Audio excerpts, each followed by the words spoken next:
การติดตามในการเป็นป่วยในห้องหมอปัจจุบันผู้นอนติดตามในห้องหมอมิตรภาพมี1 คนเป็นเพศชายซึ่งจะได้สืบต่อและติดตามโดยในห้องหมอ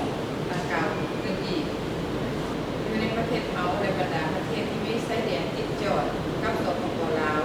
เป็นผ่อนคลายลงแล้วเฉพาะสปป.ลาว55 เดือนแล้วก็มีการติดเชื้อใหม่ผู้ติดเชื้อสะสม19 คนปิดหัวหายอีก18 คนและยังเหลือ1 คนที่ยังมีติดตามอยู่ในห้องหมอมากคนอันสำคัญในเบื้องต้นย่อมมีการชี้นำพาที่ดีของการนำขั้นสู่ผลักดันของคืออำนาจการปกครองทุกขั้นย่อมมีการมองแย้งมองใจนำความเป็นมนุษย์บรรดาเผ่ามีการสนับสนุนจากประเทศมีองค์การจัดตั้งสากลผู้พัฒนาภาคธุรกิจและองค์การจัดตั้งภาคส่วนในสังคมซึ่งเป็นบทเรียนอันสำคัญให้แก่พวกเราในการปฏิบัติ